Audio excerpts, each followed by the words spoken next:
Hello CMA inter students, क्या हाल चाल है जी आप लोगों के। कैसे हैं आप सब। आई होप आपकी जून 26 के लिए तैयारी बहुत अच्छी चल रही होगी। अब जस्ट आपके एग्जाम स्टार्ट होने वाले हैं। 11 तारीख को आपका पहला लॉ का पेपर है। आज की इस वीडियो में हम डिस्कस करेंगे लॉ के बाद जो आपका फाइनेंशियल अकाउंटिंग का पेपर होना है उसमें 1.5 डेज की स्ट्रेटजी क्या रहेगी। अब देखो, बहुत सारे बच्चे क्या होते हैं, सिंगल सिंगल ग्रुप कर रहे होते हैं। तो सिंगल सिंगल ग्रुप के लिए आपके पास 1.5 डेज का टाइम रहता है। तो उसमें किस तरीके से फाइनेंशियल अकाउंटिंग के सिलेबस को कवर अप करना है। देखो, जिसके बोथ ग्रुप्स हैं तो वो तो बैक टू बैक पेपर है, उसके लिए ये स्ट्रेटजी एज सच काम की नहीं आएगी। इस स्ट्रेटजी में से अगर आपके बैक टू बैक पेपर है, आप सिर्फ टॉपिक की सीक्वेंस उठा सकते हो, लेकिन बहुत कम टाइम है आपके पास, तो आपको अकॉर्डिंगली मैनेज करना पड़ेगा। बट आप टॉपिक की सीक्वेंस उठा सकते हो। देखो, बैक टू बैक वाले बच्चों के लिए तो तैयारी पहले ही हो गई होती है।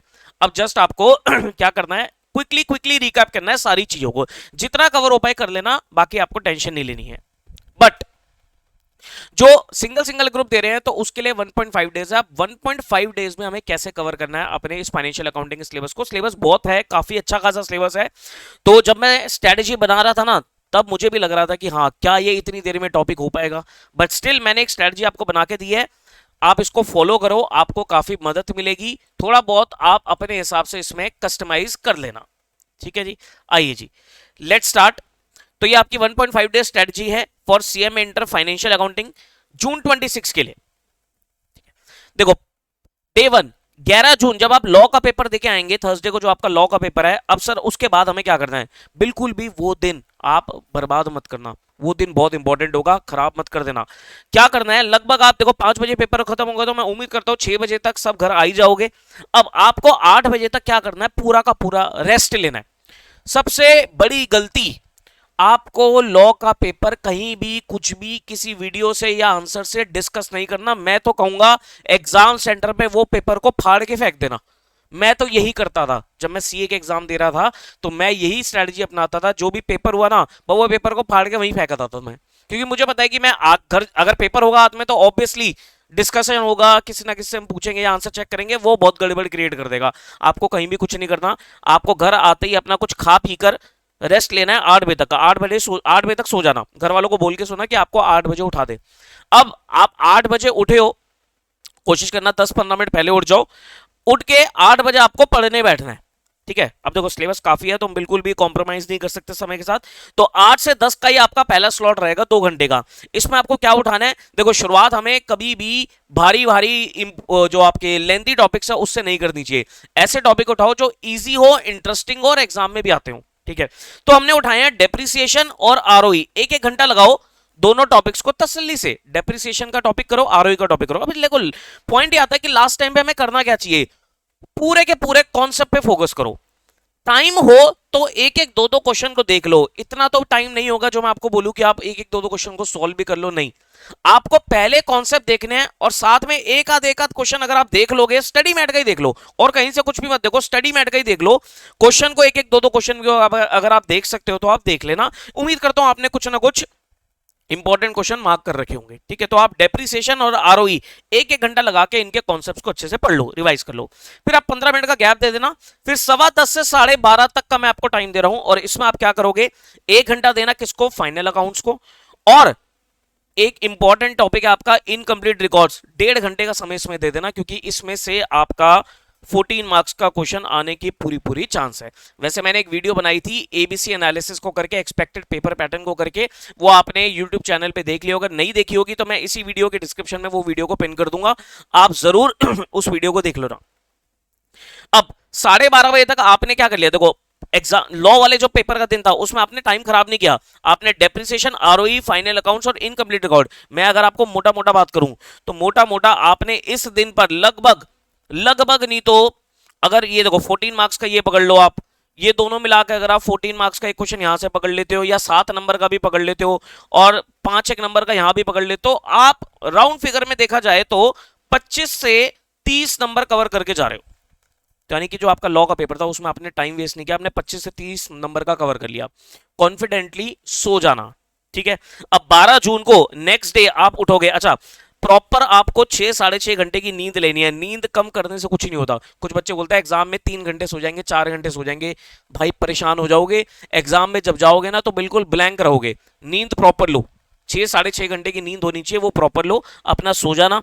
12:30 बजे तक और 6-6.5 घंटे सोकर आप उठ जाना, फिर 7 बजे आप पढ़ने बैठ जाना, 7, 7:05, 7:10, 7:15 तक पढ़ने बैठ जाना। और आपको 10 बजे तक क्या करना है, एक ही टॉपिक मैं दे रहा हूं आपको, पार्टनरशिप। 3 घंटे लगाकर, अच्छे से 3 घंटे लगाकर पार्टनरशिप करो, बट 3 घंटे में पूरी पार्टनरशिप नहीं हो सकती, तो यहां पर भी मैंने कोई टॉपिक डाल दिए पार्टनरशिप में। रिटायरमेंट का टॉपिक करो, डेथ का टॉपिक करो, इंसॉल्वेंसी का टॉपिक करो, और एक टॉपिक है sale of firm to the company. ये 4 टॉपिक निपटाओ 3 घंटे में, वही कॉन्सेप्ट और एक एक दो क्वेश्चन, ठीक है। फिर 10 से 10:30 के बीच में आप ब्रेकफास्ट वगैरह ले सकते हो। अगर आपको ब्रेकफास्ट पहले करना है तो पहले कर लेना, यहाँ टाइम को फिर अकॉर्डिंगली एडजस्ट कर लेना। फिर 10:30 से 12:30 2 घंटे का टाइम आप निकालो, इसमें आप करो hire purchase and lease accounting. देखो हायर परचेज को मैंने लगभग 1.25 घंटे का समय दिया है क्योंकि ये बड़ा है, और लीज अकाउंटिंग 45 मिनट्स में आराम से कवर होता है, ठीक है। तो ये 2 टॉपिक आप निपटा दो 12:30 बजे तक। फिर 12:30 से 1:30 बजे तक 1 घंटे का आपको पूरा रेस्ट लेना है। इसमें आप क्या कर सकते हो, जैसे अगर आप पहले नहाए धोए नहीं थे तो नहा धो लो, लंच वंच कर लो, और एक नैप ले लेना। नैप होनी चाहिए, वो ये नहीं कि सो गए चद्दर तान के, नैप होनी चाहिए 15-20 मिनट की, ठीक है, इससे ऊपर नहीं, ठीक है। अब 1:30 बजे आप उठ के, 1:30 बजे अगर नहीं भी नैप लेनी तो कोई बात नहीं, म्यूजिक सुनते तो सुन लेना, कुछ वीडियोस वगैरह, मतलब आइस को रेस्ट दे देना, कहने का मतलब ये है। 1:30 से 3 बजे तक आप उठाओ एनपीओ। एनपीओ एक इंपॉर्टेंट टॉपिक है, क्वेश्चन आता ही आता है और थोड़ा टाइम कंज्यूमिंग भी है, तो आप 1.5 घंटे का समय मैंने आपको एनपीओ को ले दे दिया कि एनपीओ कवर कर लो, ठीक है। 3 बजे तक आपने एनपीओ निपटा दिया। फिर 3 से 4:30 1.5 घंटे का समय दिया, और इसमें मैंने आपको 2 चैप्टर डाल दिए, बीआरएस का और बीओई का, यहां से भी आ जाते हैं कई बार क्वेश्चन। फिर 4:30 से 5 बजे तक फिर आप आधे घंटे का ब्रेक लो, चाय पानी पियो। उसके बाद 5 बजे से लेकर 6:30 बजे तक इसमें आप उठाओ कंसाइनमेंट और ज्वाइंट वेंचर का टॉपिक, ठीक है। 6:30 से 7:30 1 घंटा आप लगाओ किसको, एक 100% क्वेश्चन आएगा 7 नंबर का, किसका, इंश्योरेंस क्लेम का, इसको निपटा लो। फिर 7:30 बजे से 9 बजे तक 1.5 घंटा आप लगा लो किसको, ब्रांच अकाउंट्स को, ठीक है। फिर 9 से 9:30 आधे घंटे का आप दे दो ब्रेक। अगर आप मतलब इसमें डिनर वगैरह कर लेना, अगर आपको डिनर जल्दी करते हो तो आप अकॉर्डिंगली आधा घंटा पहले एडजस्ट कर लेना, ठीक है। फिर 9:30 से 10:30 आप उठा लो 1 घंटे के लिए किसको, डिपार्टमेंटल अकाउंट्स को, ठीक है। और 10:30 से 12 बजे तक आप उठाओ किसको, रिमेनिंग पार्टनरशिप, जो पार्टनरशिप बची हुई है उसको उठा लो, दैट्स इट। इस वाले दिन के लिए इतना ही बहुत है। और फिर प्रॉपर वही 6-6.5 घंटे की आपको नींद लेनी है, ठीक है। अब डे 3 पे जो एग्जाम डे है 13 तारीख को, शनिवार को एग्जाम डे है, अब इसमें क्या करेंगे हम, वही आप 6-6.5 घंटे सोकर उसके बाद आप 7 बजे पढ़ने बैठोगे, तो 7 से 9 बजे तक सुबह सुबह के 2 घंटे हैं, इसमें आपको क्या उठाना है अकाउंटिंग स्टैंडर्ड्स। सिर्फ और सिर्फ ये 2 घंटे आपको किस पे फोकस करना है, अकाउंटिंग स्टैंडर्ड्स पे फोकस कर लेना, ठीक है। 9 से 10 आप रेडी वेडी हो जाना, पूजा पाठ कर लेना, नाश्ता वाश्ता कर लेना, कुछ खा पी के जाना जरूर एग्जाम में, खाली पेट एग्जाम देने मत जाना, गर्मी का टाइम है, चक्कर खा के गिर जाओगे, ठीक है। तो कुछ खा पी के जाना, चाहे लाइट ब्रेकफास्ट करो लेकिन करके जाना, हेल्दी ब्रेकफास्ट करो, प्रोटीन रिच ब्रेकफास्ट करो, पानी वानी अपने साथ लेकर जाना। और 10 बजे के बाद, अब 10 बजे के बाद आपके जो भी पेंडिंग टॉपिक्स हैं, अगर कोई पेंडिंग टॉपिक रह गया तो उसको रिवाइज कर सकते हो, थ्योरी वगैरह पढ़नी है कुछ थ्योरी पढ़ सकते हो, कोई टॉपिक दोबारा रिवाइज करना तो दोबारा रिवाइज कर सकते हो, ये आपका फ्री टाइम है 10 बजे के बाद। 10 बजे के बाद आपको देखना है, क्योंकि हो सकता है आपका एग्जाम सेंटर कहां पर पड़ा है, आपको उस हिसाब से भी सारी चीजें एडजस्ट करनी पड़ेगी, ठीक है।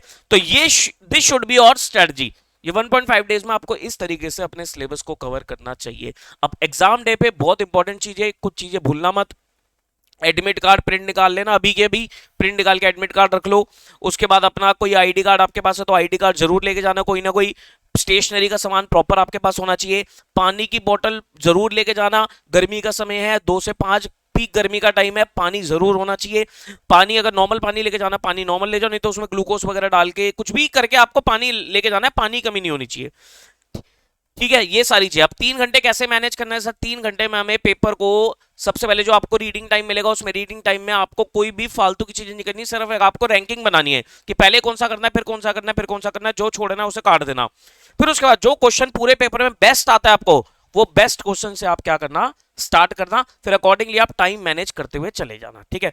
अब आपके 30 मार्क्स के एमसीक्यू भी हैं, 70 मार्क्स का डिस्क्रिप्टिव है, इसको मैं और बता देता हूं। देखो जो आपके 30 मार्क्स के एमसीक्यूज हैं, इसको कब करते हैं, इसको आप पहले आधे घंटे में, फर्स्ट हाफ आवर में आप सबसे पहले क्या कर लो, अपने 30 नंबर के एमसीक्यू लो। एमसीक्यू बहुत आसान होते हैं, बहुत आसान होते हैं, तो 30 नंबर के लिए आप पहले आधे घंटे के अंदर अंदर अपने एमसीक्यू निपटा लो। फिर जो 2.5 घंटे का समय बचेगा, इसमें आपको 70 नंबर का पेपर करना है, तो अकॉर्डिंगली आप क्या करना, टाइम मैनेज करते हुए चलना, ठीक है, मतलब हर एक 14 मार्क्स के क्वेश्चन के लिए, हर एक 14 मार्क्स के क्वेश्चन के लिए अगर मैं इसको कैलकुलेट करूं, एक मिनट रुको मैं आपको कैलकुलेट करके दिखाता हूं कि हर एक क्वेश्चन के लिए आपके पास कितना समय होना चाहिए। मतलब मेरा तो ये मानना है, जैसे 14 मार्क्स का क्वेश्चन है तो 14 मार्क्स के लिए आपके पास 1.5 मिनट्स के हिसाब से आप इसको मल्टीप्लाई कर लो, मतलब 20 मिनट, 20 से 25 मिनट में आपको ये क्वेश्चन करना है। अगर कोई 7 नंबर का क्वेश्चन है तो इसको लगभग आप 8 to 10 मिनट्स में आप ये क्वेश्चन निपटाओगे। मतलब अकॉर्डिंगली आप टाइम मैनेज करते हुए चलना। सबसे पहले आधे घंटे में एमसीक्यू निपटा के बिल्कुल साइड कर देना, ठीक है। तो this should be your strategy, exam strategy, paper strategy, जो आपको प्रॉपर फॉलो करनी है। अच्छे से तैयारी करो, टेंशन नहीं लेनी है बिल्कुल भी। बहुत बढ़िया पेपर होगा आपका, आपने तैयारी करी है, बहुत अच्छे से आपका पेपर होगा, पेपर आसान आएगा, don't worry at all the very best. कोई भी दिक्कत आती है पढ़ते पढ़ते तो आपको एक नंबर दे रहा हूं, आप इस नंबर पे मुझे कांटेक्ट कर लेना। ये मेरा एक पर्सनल नंबर है, तो आप इस नंबर पे मुझे जरूर व्हाट्सएप वगैरह कर देना, कॉल मत करना, व्हाट्सएप कर लेना। कोई भी क्वेरी आती है तो I will definitely response you. Take care of your self, bye bye.